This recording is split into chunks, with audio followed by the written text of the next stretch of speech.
മുൻകോപി എന്ന് നിങ്ങൾ കേട്ടിട്ടുണ്ടായിരിക്കും. ആരാണൊരു പിൻകോപി എന്ന് നിങ്ങൾക്കറിയാമോ? നമ്മുടെ ദൈനംദിന ജീവിതത്തിൽ നാം എല്ലാവരും അനുവർത്തിക്കേണ്ട ഒരു സ്വഭാവ ഗുണമാകുന്നു ഈ ദീർഘക്ഷമ.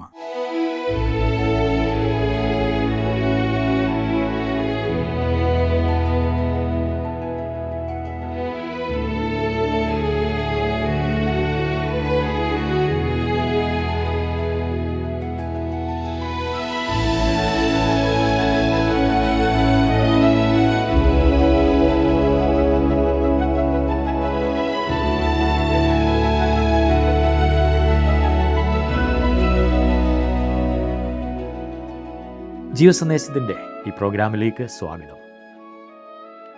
കുഞ്ഞുങ്ങളുടെ സ്വഭാവ രൂപീകരണത്തിൽ ഏറ്റവും അധികം സ്വാധീനം ചെലുത്തുന്നവരാണ് മാതാപിതാക്കൾ. പിതാവായ അബ്രഹാം ചെയ്ത അതേ തെറ്റുകൾ ഇസഹാക്കിൻ്റെ ജീവിതത്തിലും ആവർത്തിക്കപ്പെടുകയാണ്.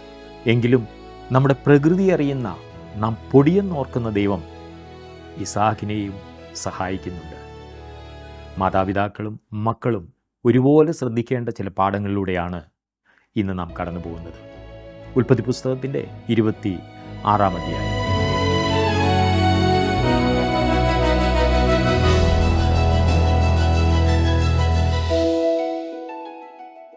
ക്ഷമയില്ലാത്തതാണ് ഇന്നത്തെ മനുഷ്യൻ്റെ ഏറ്റവും വലിയ പ്രശ്നങ്ങളിൽ ഒന്ന് എന്ന് ഞാൻ കരുതുകയാണ്. എല്ലാം ഓൺലൈനിൽ നമ്മുടെ വീട്ടുപടിക്കൽ തന്നെ കിട്ടുമെങ്കിൽ തന്നെ അതിനുവേണ്ടി 10 മിനിറ്റ് വെയിറ്റ് ചെയ്യാൻ ക്ഷമയില്ല. ലോകത്തെ മുഴുവൻ ക്ഷമ പഠിപ്പിക്കുവാൻ കോവിഡ് വന്നപ്പോൾ ഞാൻ ചിന്തിച്ചു ഇതിങ്ങനെ മനുഷ്യൻ പഠിക്കുമെന്ന്. എന്നാൽ അല്പം സ്വസ്ഥത വന്നപ്പോൾ മനുഷ്യരെല്ലാം പണ്ടത്തേതിനേക്കാൾ അക്ഷമരായി. ഈ ക്ഷമയില്ലാത്തത് കൊണ്ട് എന്തെല്ലാം ആരോഗ്യ പ്രശ്നങ്ങളാകുന്നു മനുഷ്യൻ വരുത്തി വെക്കുന്നതെന്നറിയാമോ? ഈ കൊല്ലും കൊലയും എല്ലാം സംഭവിക്കുന്നത് ക്ഷമയില്ലാത്തതിനാലാണ്. ബൈബിളിൽ ദീർഘക്ഷമ ആത്മാവിൻ്റെ ഫലമായിട്ടാണ് പറഞ്ഞിരിക്കുന്നത്. സഹിഷ്ണുത നമ്മുടെ സാഹചര്യങ്ങളോട് നമുക്കുള്ള ഭാവവും ദീർഘക്ഷമ മറ്റുള്ളവരോട് നമുക്കുള്ള ഭാവവും ആകുന്നു. ദീർഘക്ഷമ തൻ്റെ കോപത്തെ, അതായത് തൻ്റെ മുഷിച്ചിലിനെ ദൂരെ നിർത്തുന്ന ഭാവം ആകുന്നു. അതുകൊണ്ടാണ് ഞാൻ അതിനെ പിൻകോപം എന്ന് വിളിച്ചത്. പ്രതികാരം ചെയ്യുന്നതിനെ വിലക്കുന്നതാണ് ദീർഘക്ഷമ. നമ്മെക്കുറിച്ച് മോശമായി പറഞ്ഞതോ, നമുക്ക് ദോഷമായി ആരെങ്കിലും ചെയ്തതോ, നമുക്ക് ന്യായമായി ചെയ്തു തരേണ്ടത് തരാഞ്ഞതോ, നമ്മെ ഉപദ്രവിച്ചതോ എന്തുമാകട്ടെ, അവ എത്ര ക്രൂരമാണെങ്കിലും നാം പരിശുദ്ധാത്മാവിനെ അനുസരിച്ച് നടക്കുന്നുവെങ്കിൽ അങ്ങനെയുള്ളവരോടുള്ള കോപം ഒരുപാട് ദൂരെ വച്ചിരിക്കും. നാം പഠിച്ചുകൊണ്ടിരിക്കുന്ന ഇസഹാക്കിൻ്റെ ജീവിതത്തിൽ ഇതിൻ്റെ നല്ല മാതൃകകൾ നമുക്ക് കാണാവുന്നതാണ്. സാധാരണ അധികം ആരും ശ്രദ്ധിക്കപ്പെടാത്ത ഒരു ഭാഗമാണ് ഉൽപ്പത്തി പുസ്തകം 26-ാം അധ്യായം. ഈ ഉൽപ്പത്തി പുസ്തകം 26-ാം അധ്യായം ഇസഹാക്കിനെ കുറിച്ചാണ് എഴുതിയിരിക്കുന്നത്. ഇത് പലർക്കും അത്ര ആവേശഭരിതമായ ഒരു അധ്യായമല്ല. ഇവിടെ ഇസഹാക്ക് ചെയ്യുന്നത് കുറേ കിണറുകൾ കുഴിക്കുക മാത്രമാണ്. അവൻ കുഴിക്കും, ശത്രുക്കൾ വന്ന് അത് മൂടും, പിന്നെയും കുഴിക്കും, പിന്നെയും ശത്രുക്കൾ മൂടും. അതാണ് ഇവിടുത്തെ പ്രധാന വിഷയം. എനിക്കും ആദ്യം വലിയ താല്പര്യമൊന്നും തോന്നാതിരുന്ന ഒരധ്യായം പിന്നീട് ഞാൻ വിശദമായി പഠിക്കുവാനും പരിശോധിക്കുവാനും തുടങ്ങിയപ്പോൾ ഇതിനകത്ത് നമ്മോട് അറിയിക്കുവാൻ ദൈവത്തിന് അതിമഹത്തായ ഒരു ദൂതുണ്ട്. നമ്മെ ക്ഷമ പഠിപ്പിക്കുന്ന ഒരു അധ്യായം അത്രേ ഉൽപ്പത്തി പുസ്തകം 26-ാം അധ്യായം. നമ്മിൽ ചിലർക്കത് വളരെയേറെ ആവശ്യമാണല്ലോ, അല്ലേ? താങ്കളുടെ കാര്യം എനിക്കറിയില്ല, എന്നാൽ എനിക്കത് വളരെ ആവശ്യമാണ്. അങ്ങനെ തോന്നുന്നത് കൊണ്ട് എല്ലാവർക്കും അത് ആവശ്യമാകാം എന്ന് ഞാനങ്ങ് ചിന്തിക്കുന്നതാകാം. അങ്ങനെ പറഞ്ഞതുകൊണ്ട് നമുക്ക് ക്ഷമയല്ലെങ്കിൽ സ്ഥിരത മാത്രം മതി എന്നാണ് ദൈവം പറയുന്നതെന്ന് ചിന്തിക്കരുത്. ദൈവത്തിന് അബ്രഹാമിനെ പോലെയും യാക്കോബിനെ പോലെയും ദാവീദിനെ പോലെയും ഉള്ളവർ ഉണ്ടായിരുന്നു. ഇടിച്ചു കയറി കാര്യങ്ങൾ ചെയ്തെടുക്കുന്നവർ. അതും ദൈവം ഉപയോഗിക്കും. എന്നാൽ ഇസഹാക്കിൻ്റെ ജീവിതം നമ്മിൽ അനേകർക്കും വലിയൊരു ദൂത് നൽകുന്നതാണ്. 26-ാം അധ്യായത്തിൻ്റെ 1-ാം വാക്യത്തിൽ നാം കാണുന്നത്, അബ്രഹാമിൻ്റെ കാലത്തുണ്ടായ മുമ്പിലത്തെ ക്ഷാമം കൂടാതെ പിന്നെയും ആ ദേശത്തൊരു ക്ഷാമമുണ്ടായി. അപ്പോൾ ഇസഹാക്ക് ഗരാരിൽ ഫലസ്തീനരുടെ രാജാവായ അബീമേലെക്കിൻ്റെ അടുക്കൽ പോയി. ഇവിടെ ഈ പറഞ്ഞിരിക്കുന്നത് രണ്ടാമത്തെ ക്ഷാമമാകും. അബ്രഹാമിൻ്റെ കാലത്തെ ക്ഷാമം നിങ്ങൾ ഓർക്കുന്നുണ്ടോ? അന്ന് അബ്രഹാമും ലോത്തും കൂടി മിസ്രൈമിലേക്ക് പോയി. പിന്നെ അതേ ചുറ്റിപ്പറ്റി കുറേ പ്രശ്നങ്ങളുണ്ടായി. അത് ഇന്നും തീർന്നിട്ടില്ല. 2-ാം വാക്യത്തിൽ നാം വായിക്കുന്നത്, യഹോവ അവന് പ്രത്യക്ഷനായി അരുളി ചെയ്തത് എന്തെന്നാൽ, നീ മിസ്രൈമിലേക്ക് പോകരുത്, ഞാൻ നിന്നോട് കൽപ്പിക്കുന്ന ദേശത്ത് പാർക്ക. എന്തുകൊണ്ടാണ് ദൈവം ഇസ്ഹാക്കിനോട് അങ്ങനെ പറഞ്ഞത്? അവൻ തൻ്റെ അപ്പൻ്റെ മാതൃക പിന്തുടരുവാൻ സാധ്യതയുണ്ട്.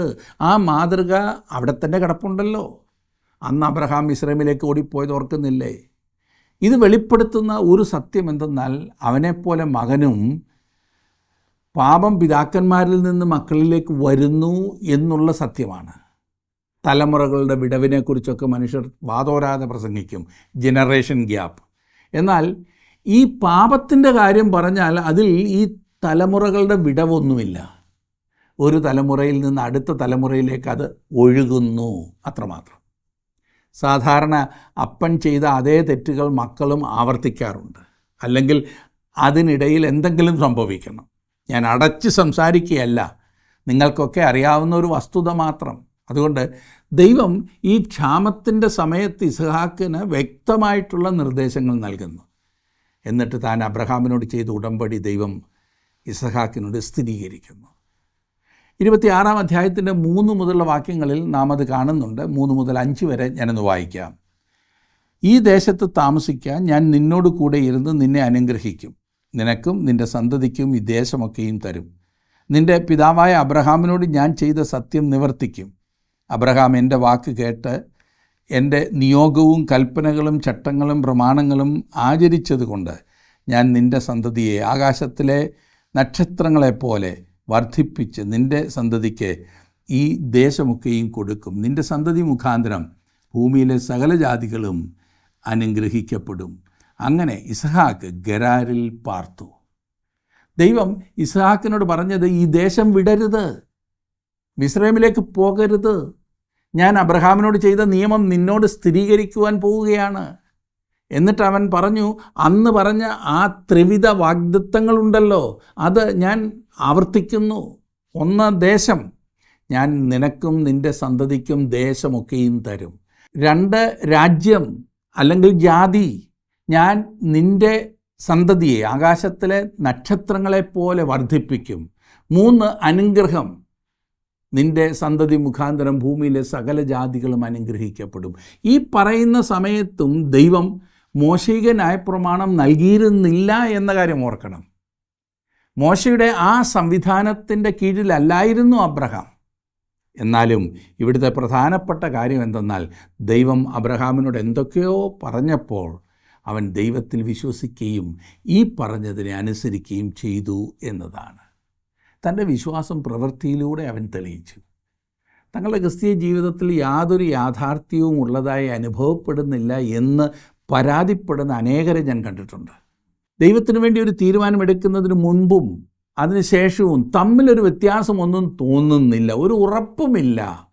ഇങ്ങനെയുള്ള ബുദ്ധിമുട്ടിൽ കൂടി കടന്നു പോകുന്ന അനേകർ എന്നോട് സംസാരിക്കാറുണ്ട്. ഒരു മാറ്റവും കാണാതെ വരുമ്പോൾ ഇതൊക്കെ ഒരു മനഃശാസ്ത്രം മാത്രമാണെന്ന് അവർ സ്ഥാപിക്കും. ഞാൻ വിശ്വസിച്ചപ്പോൾ രക്ഷിക്കപ്പെട്ടു എന്നതിന് എന്താണൊരു ഉറപ്പ്? ഞാൻ വീണ്ടും ജനനം പ്രാപിച്ചെന്ന് ആരാണ് പറഞ്ഞത്? ഇങ്ങനെ സംശയങ്ങൾ വെച്ച് പുലർത്തുന്നവരുടെ പ്രധാന പ്രശ്നം തങ്ങളുടെ ജീവിതത്തിൽ വിശ്വാസത്തിൻ്റെ പ്രവർത്തനം ഇല്ലെന്നുള്ളതാണ്. ഏതെങ്കിലും ഒരു കോണിൽ ഇരുന്നു കൊണ്ട് ഞാൻ വിശ്വസിക്കുന്നു എന്ന് പറഞ്ഞിട്ട് ഏതാണ്ട് വലിയ കാര്യങ്ങൾ സംഭവിക്കണമെന്ന് ചിന്തിച്ചാൽ എവിടെ നടക്കാനാണ് സുഹൃത്തേ? പലരും അങ്ങനെ ഇരുന്നിട്ട് ഏതാണ്ടൊക്കെ കണ്ടു കേട്ടു എന്നൊക്കെ പറയാറുണ്ട്. അതൊക്കെ തോന്നലാണ്. നിങ്ങൾ ദൈവത്തെ വിശ്വസിക്കുമ്പോൾ അവൻ്റെ വാഗ്ദത്തങ്ങളിൽ പ്രവർത്തിക്കണം. ഒരു ഉദാഹരണത്തിന്, നിങ്ങളിപ്പോൾ എന്നെ വിളിച്ച് പറഞ്ഞെന്നിരിക്കട്ടെ, പ്രിയ സഹോദര, നിങ്ങളുടെ ആ ശുശ്രൂഷയ്ക്കായി ഞാൻ ഒരു 10,000 രൂപ ആ തിരുവല്ലായിലെ ഇന്ന ബാങ്കിൽ എത്തിച്ചിട്ടുണ്ട്, അത് കഴിവതും വേഗത്തിൽ പോയി എടുക്കണമേ എന്ന്. നിങ്ങൾ എന്ത് ചിന്തിക്കുന്നു?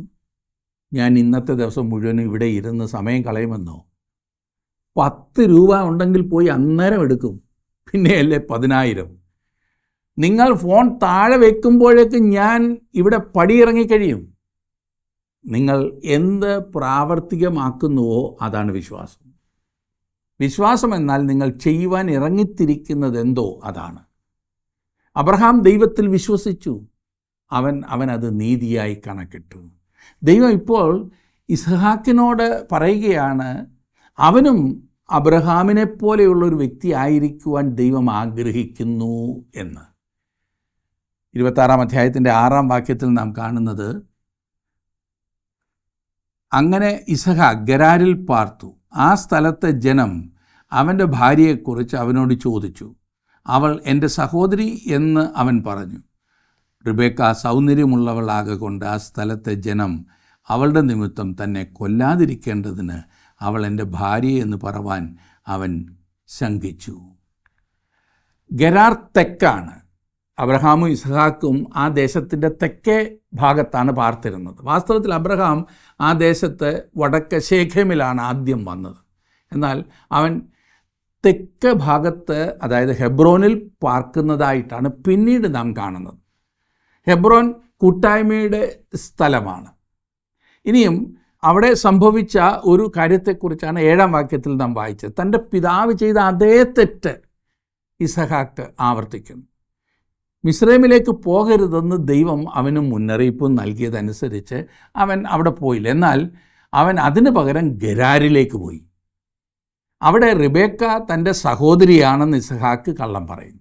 അബ്രഹാമും ഇസഹാക്കും തമ്മിൽ ഈ കാര്യത്തിലുള്ള വ്യത്യാസം എന്തെന്നാൽ, അബ്രഹാം പറഞ്ഞത് പകുതി കള്ളമായിരുന്നെങ്കിൽ ഇസഹാക്ക് പറഞ്ഞത് മുഴുവൻ കള്ളമായിരുന്നു. അപ്പന്മാർ ഓർത്തോണം, നിങ്ങൾ ചെയ്യുന്ന തെറ്റ് തന്നെ കുറഞ്ഞത് അതിൻ്റെ ഇരട്ടി നിങ്ങളുടെ മക്കൾ ചെയ്യും. അന്നേരം ദുഃഖിച്ചതുകൊണ്ട് കാര്യമില്ല. അമ്മമാരും സൂക്ഷിച്ചാൽ ദുഃഖിക്കേണ്ടതില്ല. കള്ളു കുടിക്കുന്ന അപ്പച്ച, നിങ്ങളുടെ ആ മകൻ ചാരായം കുടിക്കുന്നത് കാണാൻ രസമായി തീരരുത്. വീട്ടിൽ കിടന്നുറങ്ങാത്ത അപ്പന്മാരുടെ മക്കൾ വഴിയിലും സാധാരണ കിടക്കാറില്ല. ഇതൊന്നും കെട്ടുകഥയല്ല. ഏതായാലും ഇസ്ഹാക്ക് ആ രംഗത്തു നിന്ന് രക്ഷപ്പെട്ടതായി നാം കാണുന്നു. 12 വാക്യത്തിലേക്ക് നാം വരുമ്പോൾ, ഇസ്ഹാക്ക് ആ ദേശത്ത് വിതച്ചു. ആ ആണ്ടിൽ 100 മേനി വിളവ് കിട്ടി. യഹോവ അവനെ അനുഗ്രഹിച്ചു. നോക്കൂ, ദൈവം അവനോട് കൂടെയുണ്ട്. അബ്രഹാമിനെ വിളിച്ച സമയം ദൈവം അവർക്ക് വാഗ്ദത്തം ചെയ്ത അനുഗ്രഹം അതത്രേ. അത് ഭൗതികമായ ഒരു അനുഗ്രഹമായിരുന്നു. പിന്നീട് ദൈവം അവരെ ആ ദേശത്ത് ആക്കിയപ്പോൾ അവൻ അവരോട് പറഞ്ഞത്, അവർക്ക് സമൃദ്ധിയായി ഭക്ഷണ സാധനങ്ങൾ ഉണ്ടായിരിക്കും എന്നത്രേ. ദൈവമായിട്ടുള്ള കൂട്ടായ്മയിൽ ആ ജനം നടന്നപ്പോൾ അവൻ ആ വാഗ്ദത്തം നിറവേറ്റി. ഒരു കാര്യം നാം ഓർക്കണം, ദൈവം ഇന്ന് നമുക്ക് വാഗ്ദത്തം ചെയ്യുന്നത് അപ്രകാരം ഒരു അനുഗ്രഹമല്ല, മറിച്ച് ആത്മിക അനുഗ്രഹമാകും. അവൻ നമുക്ക് വാഗ്ദത്തം ചെയ്തിരിക്കുന്നത് ആത്മിക അനുഗ്രഹമാണ് പ്രഥമമായും പ്രധാനമായും.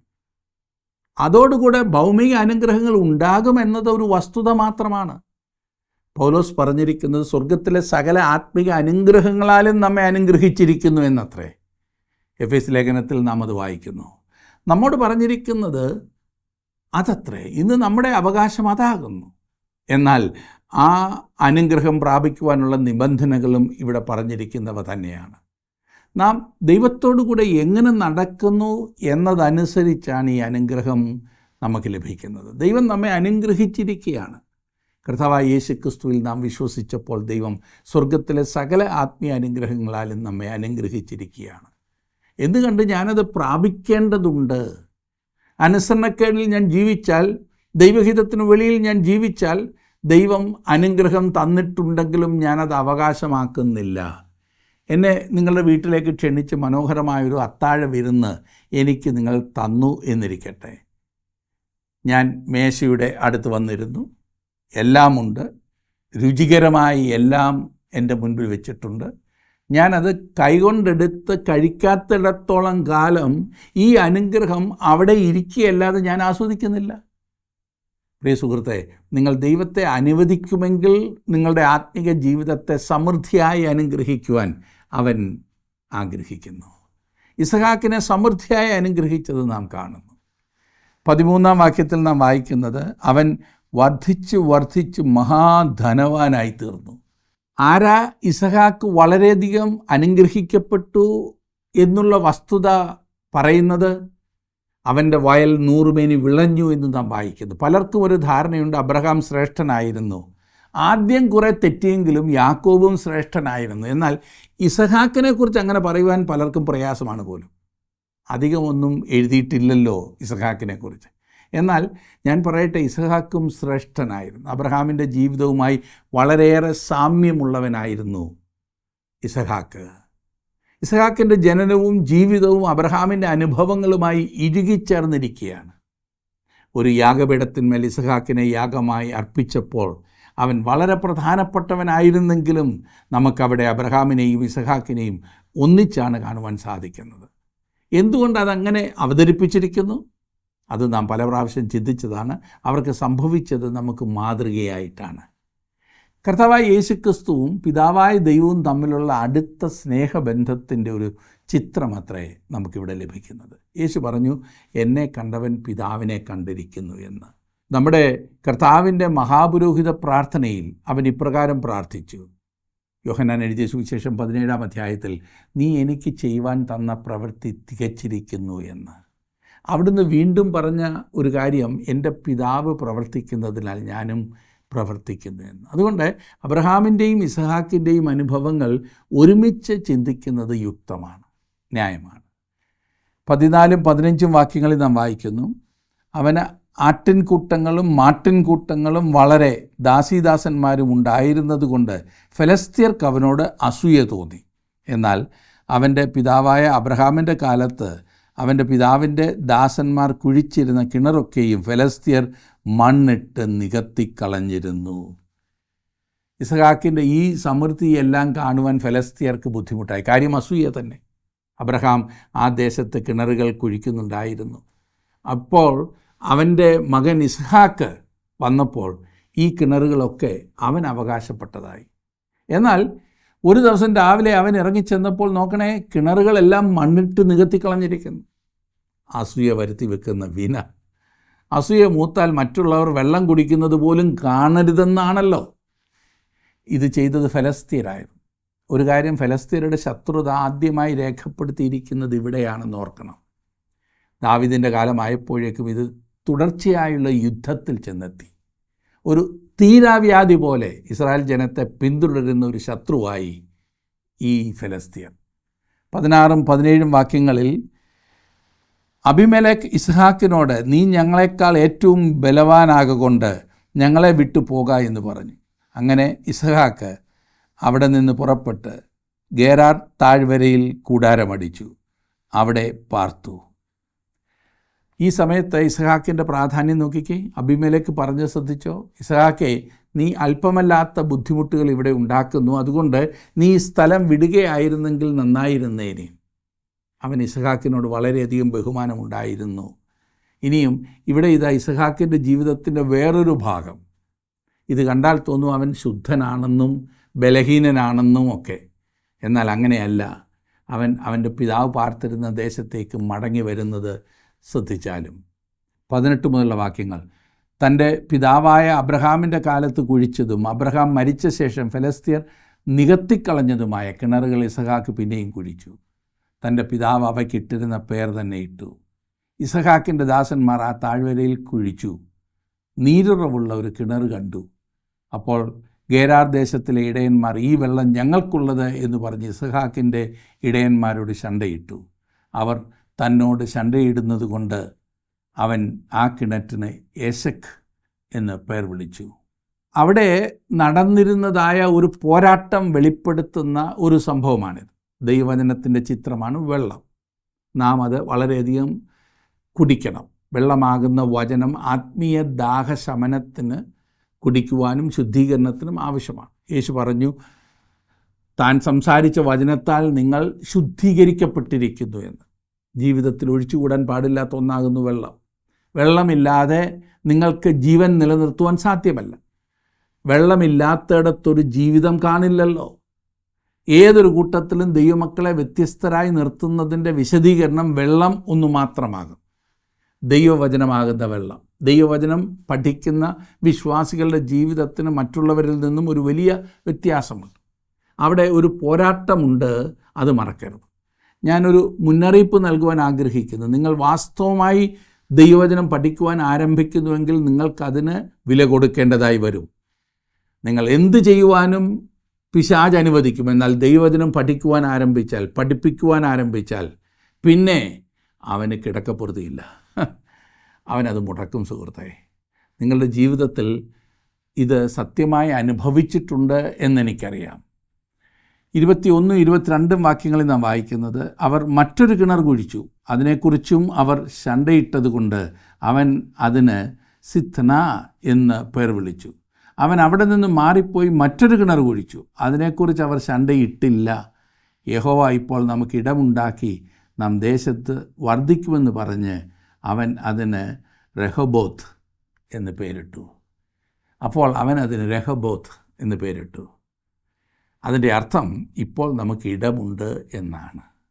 ഇതിനു മുമ്പായിരുന്നുവെങ്കിൽ അവനൊരു കിണർ കുഴിക്കും, ഫെലിസ്ത്യർ വന്ന് അതിൻ്റെ അവകാശം പറഞ്ഞ് അവരുടേതാക്കും. വീണ്ടും ഇസഹാക്ക് അവിടെ നിന്നും മാറി വേറൊരെണ്ണം കുഴിക്കും, അതും അവർ കൈവശപ്പെടുത്തും. അവൻ അവിടെ നിന്നും പിന്നെയും മാറും. ഇത് വെളിപ്പെടുത്തുന്ന ഒരു വസ്തുത എന്തെന്നാൽ ഇസഹാക്ക് ഒരു ക്ഷമാശീലനും സമാധാനപ്രിയനുമായിരുന്നു എന്നത്രേ. ദാവീദ് ഇങ്ങനെ ചെയ്യുമായിരുന്നില്ല എന്നത്ര ഞാൻ കരുതുന്നത്. ശിമോൻ പത്രോസ് ഇങ്ങനെ ക്ഷമിക്കുമായിരുന്നു? എൻ്റെ കാര്യം ചോദിച്ചാൽ അത് പറയണോ? നമുക്ക് ഓരോരുത്തർക്കുമുള്ള നല്ലൊരു ഗുണപാഠമാണ് ഈ ഇസഹാക്കിൻ്റെ ജീവിതം. പ്രത്യേകിച്ച് ദൈവവചനം പഠിക്കുവാൻ നാം തുനിയുമ്പോൾ ഉണ്ടാകുന്ന പ്രതികൂലങ്ങളുമായി ഇതിനെ താരതമ്യപ്പെടുത്താവുന്നതാണ്. പ്രതിസന്ധികളെ ക്ഷമയോടെ നാം അതിജീവിച്ച് ദൈവവചനം പഠിക്കേണ്ടതാകുന്നു. 23, 24 വാക്യങ്ങൾ. അവിടെ നിന്ന് അവൻ ബേർശബയ്ക്ക് പോയി. അന്ന് രാത്രി യഹോവ അവന് പ്രത്യക്ഷനായി.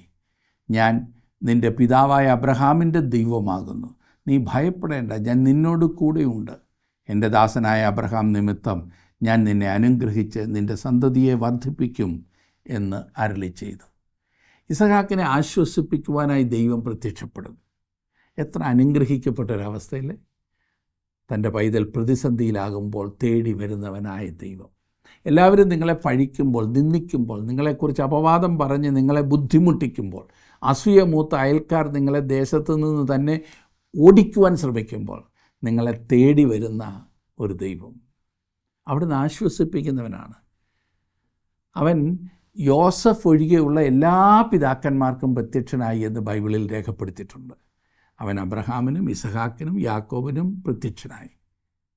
അവൻ നമ്മുടെ ദൈവമാകുന്നു. 25 വാക്യം ഞാനൊന്ന് വായിക്കാം. അവിടെ അവനൊരു യാഗപീഠം പണിതു, യഹോവയുടെ നാമത്തിൽ ആരാധിച്ചു. അവിടെ തൻ്റെ കൂടാരം അടിച്ചു. അവിടെയും ഇസഹാക്കിൻ്റെ ദാസന്മാർ ഒരു കിണർ കുഴിച്ചു. അവനിതാ വീണ്ടും വീണ്ടും കിണറുകൾ കുഴിക്കുന്നു. ഇസഹാക്കിനെ കുറിച്ച് പറയുമ്പോൾ എല്ലാം ഒരു കിണർ കൂടി അവനോട് കൂടെ ചേർക്കാം. അബ്രഹാമിൻ്റെ കാര്യത്തിലാണെങ്കിൽ ഒരു യാഗപീഠം, യാക്കോബിൻ്റെ കാര്യത്തിലാണെങ്കിൽ ഒരു കൂടാരം. അത് നാം ഇനിയും കാണാൻ പോകുന്നതേ ഉള്ളൂ. ഇസഹാക്കിൻ്റെ ആ ദേശത്തെ സ്വാധീനം ബലഹീനനായൊരു വ്യക്തിയുടേതല്ലായിരുന്നു. ഇത് നമുക്കൊരു വലിയ പാഠമാണ്. മറ്റുള്ളവർ നമ്മോട് മോശമായി ഇടപെട്ടാൽ അവരോട് അതേ നിലയിൽ പ്രതികരിക്കുവാൻ നമുക്ക് ഭയങ്കര ധൃതിയാണ്. അതുകൊണ്ടെന്താ, നമുക്ക് മറ്റുള്ളവരുമായുള്ള ബന്ധം വഷളായിരിക്കുക. നമുക്കൊരു സ്വസ്ഥതയുമില്ല, നാം വിജയിക്കുകയുമില്ല, നമ്മുടെ സ്വാധീനം നഷ്ടപ്പെട്ടിരിക്കുകയല്ലേ. ഏത് തരത്തിലുള്ള സാക്ഷ്യമാണ് നമുക്കിന്നുള്ളത്? വിട്ടുവീഴ്ച മനോഭാവമില്ലെങ്കിൽ നാം കൂടുതൽ ദോഷം മാത്രമേ വരുത്തിവെക്കൂ. നിങ്ങളുടെ ജീവിതത്തിൽ അപ്രകാരം ആരെങ്കിലുമായി ക്ഷമിക്കാതിരിക്കുന്നുവെങ്കിൽ, നിരപ്പില്ലാതിരിക്കുന്നുവെങ്കിൽ, ഇന്ന് തന്നെ അവരോടുള്ള ബന്ധത്തിൽ നിരപ്പ് പ്രാപിക്കൂ സുഹൃത്തേ. അങ്ങനെ വരുമ്പോൾ ദൈവം നിങ്ങളെ അനുഗ്രഹിക്കും, സമൃദ്ധിയായിട്ട് അനുഗ്രഹിക്കും.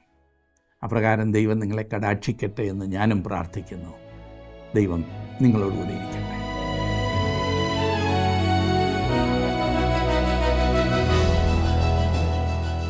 തിന്മയോട് തോൽക്കാതെ നന്മയാൽ തിന്മയെ ജയിക്കുക എന്ന തിരുവചനം അക്ഷരികമായി ജീവിതത്തിൽ നടപ്പിലാക്കിയ വ്യക്തിയായിരുന്നു ഇസ്ഹാക്ക്.